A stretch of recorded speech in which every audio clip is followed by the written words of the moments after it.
이제 다 함께 기도드리심으로 12월 30일 온라인 수요 예배를 주님 앞에서 드리도록 하겠습니다. 하나님이여, 주는 하늘 위에 높이 들리시며 주의 영광이 온 땅에서 높임 받으시기를 원하나이다.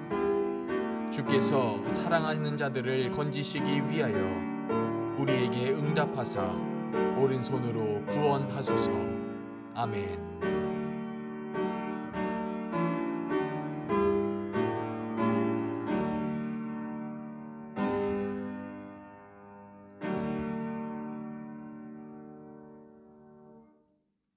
다 함께 찬송가 369장 부르시겠습니다.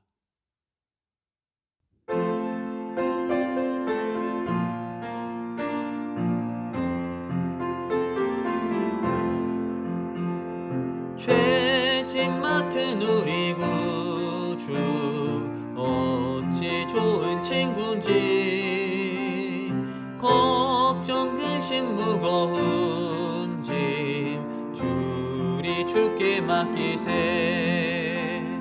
주께 구함 없는 고로 복을 받지 못하네.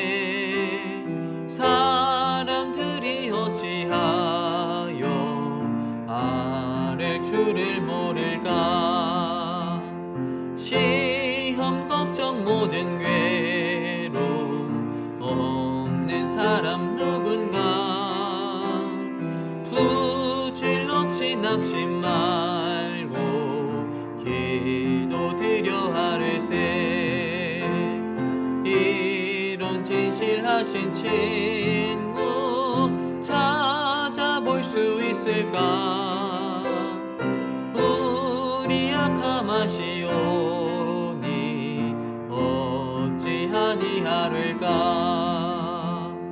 근심 걱정 무거운 짐 아니 진짜 누군가. 피난처는 우리 예수 주께 기도드리세. 세상 친구 멸시하고 너를 조롱하여도 예수 품에 안기어서 참된 위로 받겠네. 아멘.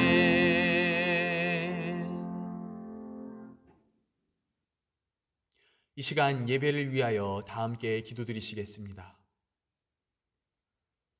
주님, 오늘 이 시간 소중한 수요 예배를 드릴 수 있도록 허락해 주심을 감사드립니다. 주님의 사랑과 인도 가운데에서 한 주를 살아가고 있습니다. 이 시간 예배를 통하여 이러한 주님의 보살핌에 감사드려오니 기뻐 받아 주시옵소서.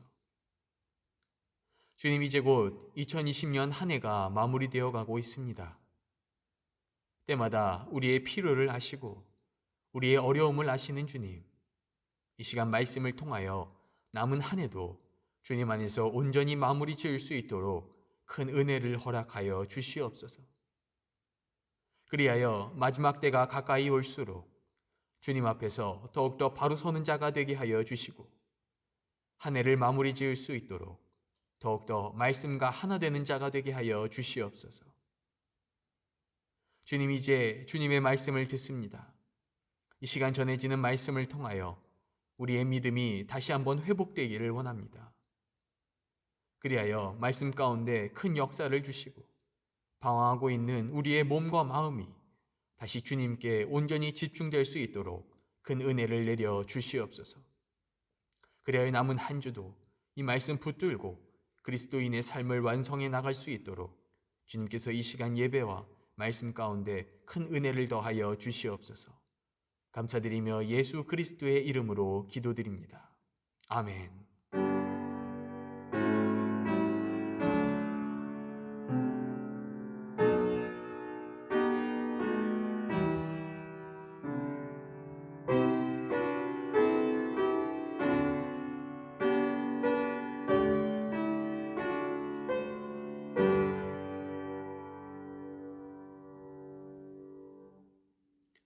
다음은 성경 봉독입니다. 이 시간 보실 하나님의 말씀은 사도행전 12장 1절부터 2절까지의 말씀입니다. 그때에 헤롯 왕이 손을 들어 교회 중에서 몇 사람을 해하려 하여 요한의 형제 야고보를 칼로 죽이니. 아멘. 할렐루야. 이 시간 온라인 수요 예배에 참여하신 여러분을 환영합니다. 오늘 보신 말씀은 헤롯 왕이 초대교회 성도들을 핍박하는 모습을 다루고 있는 장면입니다. 그래서 이 시기에 헤롯 왕은 예수님의 12제자 중 한 명이자 요한의 형제였던 야고보를 살해하는 범죄를 저지르게 됩니다. 그렇다면 헤롯은 어째서 이러한 만행을 저지르게 되었던 것일까요? 우리가 이에 대한 답을 알기 위해선 오늘 본문에 등장하는 헤롯 왕에 대해서 조금 더 자세히 살펴볼 필요가 있습니다. 오늘 본문에 등장하는 헤롯 왕은 본래 헤롯 아그리파 1세로서 그는 로마 황실과 밀접한 관계를 유지하기 위해 많은 노력을 기울였던 인물이었습니다. 때문에 이러한 노력을 통해서 헤롯은 마침내 유대 땅과 사마리아를 다스릴 수 있는 통치권을 로마로부터 받게 됩니다. 하지만 이러한 관계를 알고 있던 유대인들이 자신을 좋아하지 않을 것을 알고 있던 헤롯 왕은 가능한 친유대 정책을 펼치며 유대인들의 마음을 사로잡기 위해 노력하였습니다. 그리고 이러한 노력 가운데 하나가 바로 유대인들이 싫어하던 그리스도인들을 핍박하는 정책이었고, 오늘 본문 속 야고보는 이러한 그리스도인들을 향한 핍박 가운데에서 순교를 당하게 되었던 것입니다.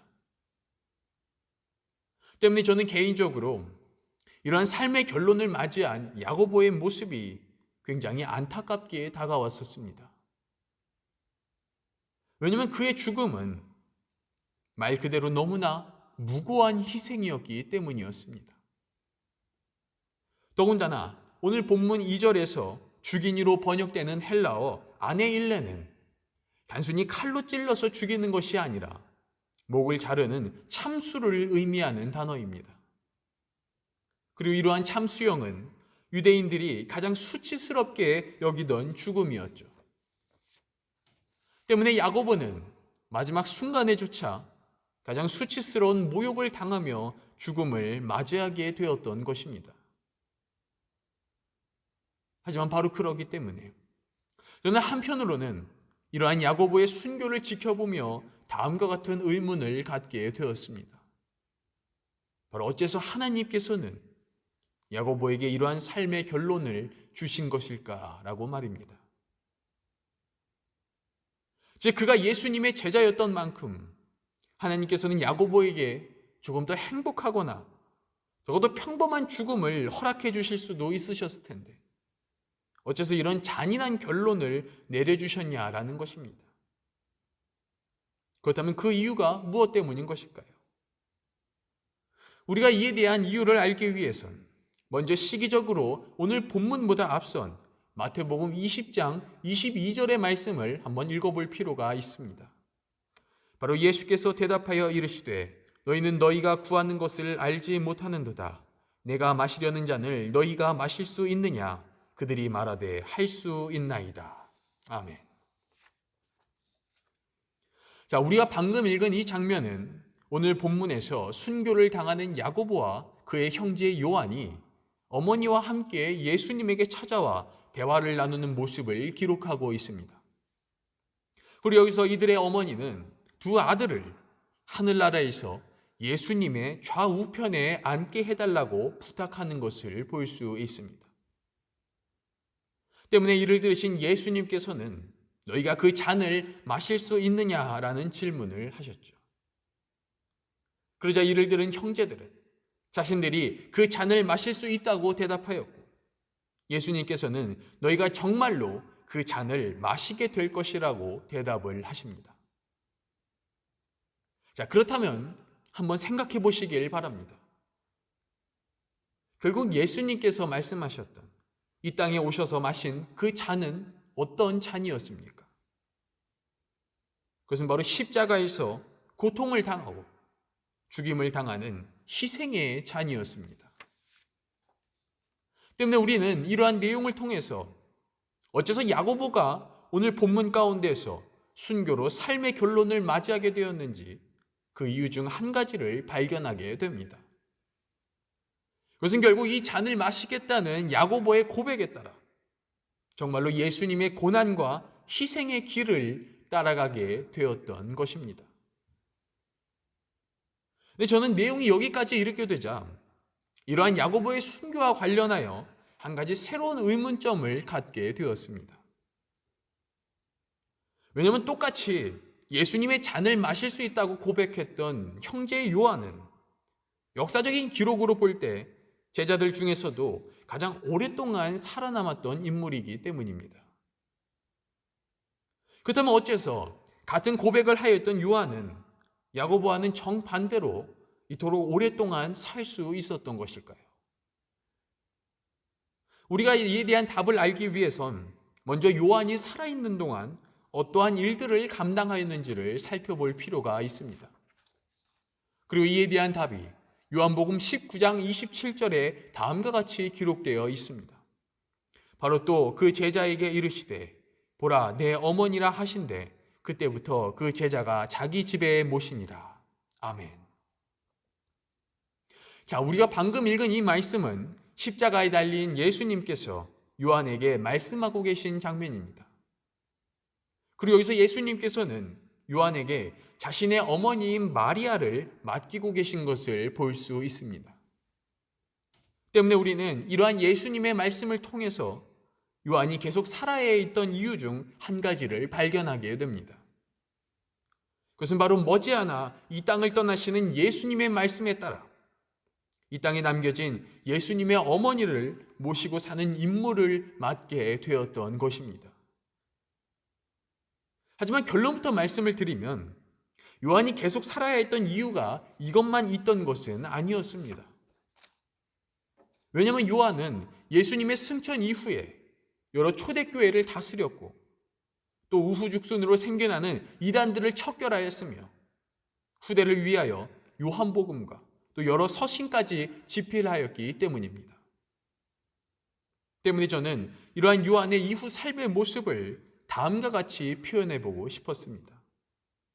바로 요한은 누군가 이 땅에서 남아 마무리 지어야 할 사명을 담당한 것이다 라고 말입니다.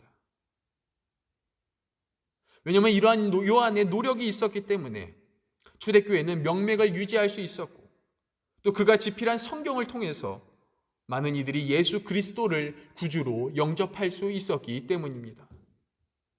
그리고 바로 그렇기 때문에 저는 이 요한 또한 또 다른 의미와 모습으로 예수님의 잔을 마셨다고 말씀드리고 싶습니다. 바로 이 땅에 오신 주님께서 십자가에 매달리셔야 했던 그 목적과 그 소망인 구원의 소식이 널리 퍼지고 나아가 땅끝까지 이 복음을 전파하라는 예수님의 지상 명령이 이루어질 수 있었기 때문입니다. 때문에 결국 결론적으로 보자면 야고보든 요한이든 그 모습과 형태만 다를 뿐 모두 예수님의 잔을 마신 자로서의 삶을 살았다는 것입니다. 하지만 제가 이러한 말씀을 드리면 어떤 분들께서는 다음과 같이 대답하실 수도 있을 것입니다. 그래도 요한은 야고보같이 죽음을 맞이한 것은 아니었으니 같은 모습의 삶이라고 볼 수 없다라고 말입니다. 즉 그래도 요한은 조금 더 오래 살았으니 요한의 삶이 더 낫지 않냐라는 것입니다. 하지만 결론부터 말씀을 드리면 저는 그것은 아니라고 전해드리고 싶습니다. 그리고 우리가 이에 대한 답을 알기 위해선 이 요한과 관련된 시기의 역사를 살펴볼 필요가 있습니다.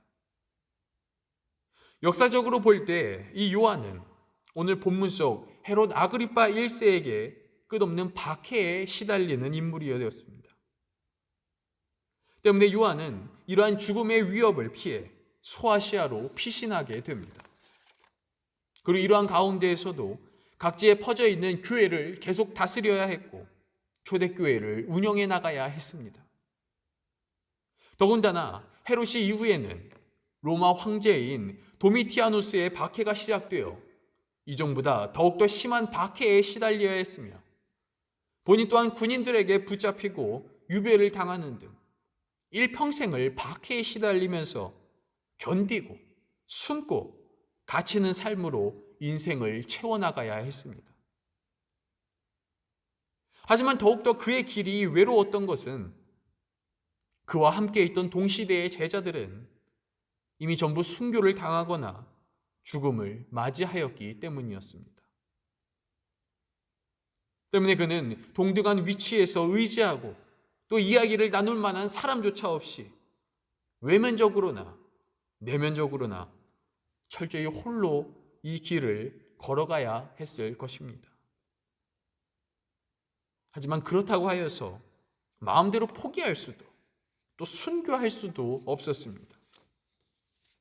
왜냐하면 여기서 요한 자신까지 순교해버리면 예수님께서 말씀하신 그 명령은 누가 끝까지 남아서 다음 세대에게 온전히 전해줄 수 있겠습니까?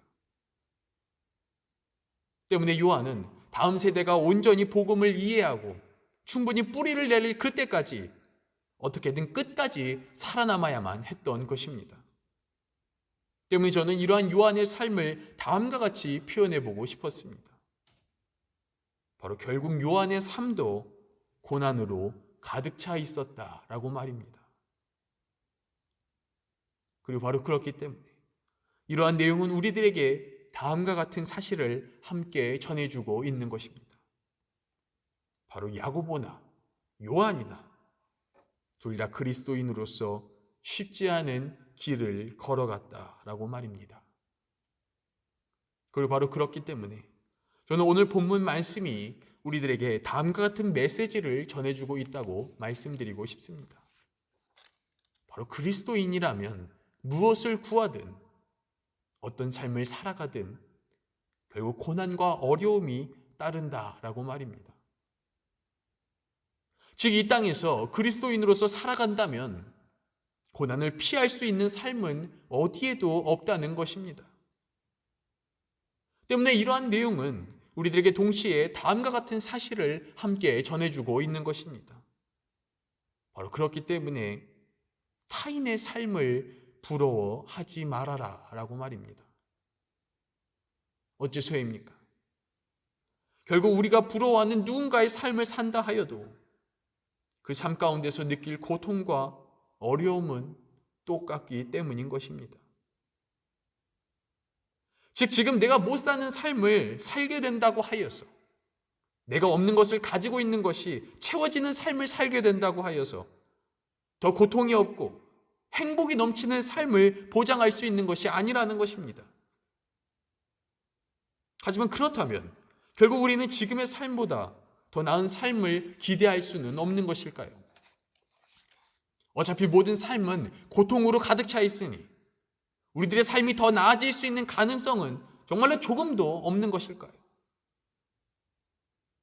우리가 이에 대한 답을 알기 위해선 먼저 더 나은 삶을 구체적으로 어떻게 정의할 수 있는지를 다시 한번 생각해 볼 필요가 있습니다. 그렇다면 대체 지금보다 더 좋은 삶이란 것은 어떠한 조건에 의해서 이루어질 수 있는 것일까요? 돈이 많고 성공하고 권력이 많아지면 지금보다 더 좋은 삶이 될 수 있는 것입니까? 죄송하지만 앞의 내용에 따르면 이러한 조건들로 더 좋은 삶이 될 수는 없습니다. 왜냐하면 삶의 고통은 돈이나 권력의 크기와 상관없이 다양한 형태로 존재하고 있기 때문인 것입니다. 그렇다면 결국 더 나은 삶은 어떻게 정의될 수 있는 것일까요? 디모데후서 4장 7절과 8절에서는 적어도 그리스도인이 꿈꿀 수 있는 가장 좋은 삶의 모습을 다음과 같이 기록하고 있습니다. 바로 나는 선한 싸움을 싸우고 나의 달려갈 길을 마치고 믿음을 지켰으니 이제 후로는 나를 위하여 의의 면류관이 예비되었으므로 주 곧 의로우신 재판장이 그날에 내게 주실 것이며 내게만 아니라 주의 나타나심을 사모하는 모든 자에게도니라. 아멘. 자, 우리가 방금 읽은 이 말씀에서는 바울이 그리스도인으로 살아오면서 꿈꾸고 가장 기대하고 있는 삶을 다음과 같이 이야기하고 있습니다. 바로 하나님께 의의 면류관을 받는 삶이다라고 말입니다. 때문에 저는 바울의 고백이 굉장히 놀랍게 다가왔었습니다. 왜냐하면 그의 고백에 따르면 바울은 이 땅에서 피할 수 없는 고난 가운데에서도 얼마든지 좋은 삶이 될 수 있었기 때문입니다. 즉 바울은 좋은 삶의 기준을 우리가 이 땅에서 해결할 수 없는 고난에 두지 않고 이 땅을 넘어 하나님께 인정받고 의의 면류관을 받는 삶에 두고 있었다는 것입니다. 그렇다면 저는 여기서 여러분들께 한 가지 질문을 드려보고 싶습니다. 지금 우리들 또한 결국 그리스도인이 아니겠습니까? 그렇다면 지금 우리가 사는 삶은 이렇게 바울처럼 하나님께 인정받고 의의 면류관을 받는 삶이 되기에 불가능한 삶인 것입니까? 정말로 우리 삶에는 부족한 조건들이 많고 바울처럼 능력이 많은 것도 아니기 때문에 온전히 하나님의 뜻을 이루고 인정받기에는 부족한 삶이냐라는 것입니다. 하지만 결론부터 말씀을 드리면 절대로 그렇지는 않다는 것입니다. 어째서입니까? 달란트의 비유를 한번 생각해 보시길 바랍니다. 결국 받은 달란트의 크기와 상관없이 열심히 일한 자들은 모두 동일하게 칭찬을 받고 동일한 기쁨에 참여하는 것이 예수님의 비유가 아니었겠습니까? 즉, 내 삶에 주어진 조건과 그 크기에 상관없이 하나님께 받은 결론은 모두 똑같았다라는 것입니다. 때문에 이러한 내용은 결국 우리들에게 다음과 같은 사실을 전해주고 있는 것입니다. 바로 우리의 삶은 가장 좋은 것을 받기에 모든 조건을 충족하고 있다라고 말입니다. 즉, 지금 우리들의 삶에 고난이 있을지라도 조건이 부족하고 설령 채워지지 않은 부분이 있을지라 할지라도 그럼에도 지금 주어진 삶에서 우리가 최선을 다하면 우리는 하나님께 인정받고 바울과 똑같이 의의 면류관을 받는데 아무런 문제가 없다라는 것입니다. 그리고 바로 그렇기 때문에 저는 우리가 이러한 사실을 기억해야 한다고 말씀드리고 싶은 것입니다. 왜냐하면 의외로 많은 그리스도인들이 하나님의 일을 감당하는 데 있어서 크게 오해하고 있는 부분이 있기 때문인 것입니다. 바로 다른 이들의 조건을 보고 그것들을 부러워하면서 나도 저런 조건이 되면, 내게도 저런 것이 주어진다면 하나님의 일을 하겠다면서 그러한 조건들을 하나님께 구하고 있다는 것입니다. 물론 당연히 보기에는 너무나 좋습니다. 왜냐하면 목적만 볼 때에는 너무나 선해 보이기 때문인 것이죠. 하지만 이러한 생각 안에는 반드시 우리가 짚고 넘어가야 하는 한 가지 문제점이 있습니다. 그것은 이러한 조건 안에는 지금 내 삶은 적어도 하나님의 일을 감당하기에 최선을 다할 수 없는 삶이라는 전제가 함께 포함되어 있다는 것입니다. 하지만 문제는 오늘 본문은 우리들의 삶을 그렇게 이야기하지 않고 있다는 것이죠. 어째서입니까? 바로 구하는 조건이 채워진다 할지라도 결국 지금 우리가 느끼는 그 고난은 또 다른 모습으로 우리들에게 찾아올 것이기 때문인 것입니다. 그리고 바로 그렇기 때문에 저는 우리가 오늘의 말씀을 기억해야 한다고 전해드리고 싶은 것입니다. 바로 어느 삶에서나 어느 조건에서나 동일한 어려움과 고난이 존재하고 있다는 이 사실을 말입니다. 하지만 제가 오늘 말씀을 기억해야 한다고 말씀드리고 싶은 또 다른 이유는 바로 이어서 다음과 같은 사실 또한 함께 전해주고 있기 때문인 것입니다. 하지만 그럼에도 그 고난 가운데서 최선을 다하면 우리들의 삶은 하나님께 의의 면류관을 받을 수 있는 삶이다라고 말입니다. 즉 조건이 채워진 후에, 다른 이들이 보기에 부러워할 만한 삶이 된 이후에, 무언가가 갖춰진 삶이 된 이후에 하나님의 일을 할 필요 없이 그냥 지금 고난이 넘치고 부족한 삶 가운데서 할 수 있는 것들을 다하여 하나님의 일을 하는 것만으로도 얼마든지 의의 면류관을 받을 수 있다는 것입니다. 때문에 저는 우리가 무언가를 주셔야, 또 지금의 고난이 멈춰야 하나님의 일을 할 수 있는 것이 아니라 그 가운데서 할 수 있는 하나님의 일을 지금부터 해나가심으로써 지금 주어진 우리들의 삶을 의의 면류관을 받기에 가장 좋은 삶으로서 만들어 나가야 한다고 말씀드리고 싶은 것입니다. 때문에 저는 오늘 말씀의 결론을 다음과 같이 전해드리고 싶습니다. 바로 하나님의 일은 삶의 좋은 조건이 채워질 때가 아니라 삶이 좋은 조건임을 인정할 때 감당할 수 있는 것입니다. 그러니 고난이 없어지고 무언가 채워지는 조건을 기다리지 마시고 지금의 고난과 부족한 조건이 넘치는 삶 가운데에서 먼저 주님의 일을 감당해 나가는 분들이 되시길 바랍니다. 그러면 우리는 사명의 모습과 결과의 크기와 상관없이 하나님께 인정받고 그 끝에서 의의 면류관을 차지하는 가장 좋은 삶이 될 것입니다. 그래야 말씀을 들으시는 모든 분들께서는 다른 어느 순간이 아니라 지금의 삶 가운데에서부터 주님의 사명을 감당하심으로 그 끝에서 하나님의 인정과 또 의의 면류관을 받으시는 분들이 되시길 간절히 축원하겠습니다. 기도드리시겠습니다. 주님, 저희들에게 소중한 삶을 허락하여 주심을 감사드립니다.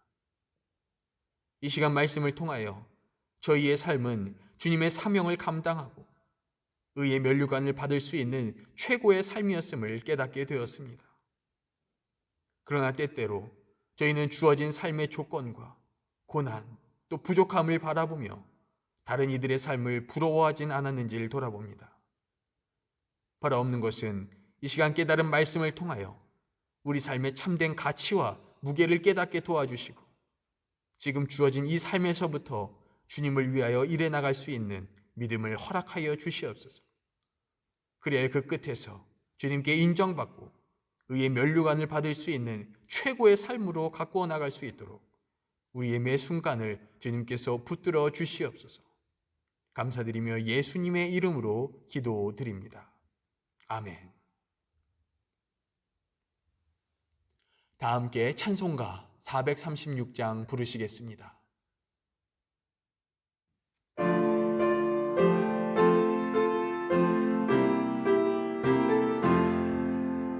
나 이제 주님의 새 생명 얻음모 옛 것은 지나고 새 사람이로다. 그 생명 내 맘에 강같이 흐르고 그 사랑 내게서 해같이 빛난다. 영생을 누리며 주 안에 살리라. 오늘도 내일도 주 함께 살리라. 주 안에 감추인 새 생명 얻으니 이전에 좋던 것 이제는 값없다. 하늘의 은혜와 평화를 맛보니 찬송과 기도로 주 함께 살리라. 영생을 누리며 주 안에 살리라. 오늘도 내일도 주 함께 살리라. 산천도 초목도 새 것이 되었고 죄인도 원수도 친구로 변한다. 새 생명 얻은 자 영생을 누리니 오신 맘새 하늘이로다. 영생을 누리며 주 안에 살리라. 오늘도 내일도 주 함께 살리라. 주 따라가는 길 험하고 멀어도 찬송을 부르며 뒤따라가리라. 나 주를 모시고 영원히 살리라. 날마다 섬기며 주 함께 살리라. 영생을 누리며 주 안에 살리라. 오늘도 내일도 주 함께 살리라.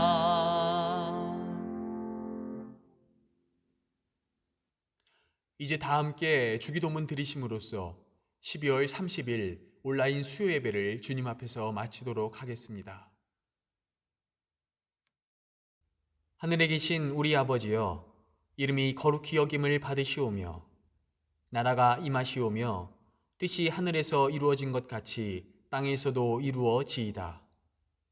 오늘 우리에게 일용할 양식을 주시옵고 우리가 우리에게 죄 지은 자를 사하여 준 것 같이 우리 죄를 사하여 주시옵고 우리를 시험에 들게 하지 마시옵고 다만 악에서 구하시옵소서. 나라와 권세와 영광이 아버지께 영원히 있사옵나이다. 아멘.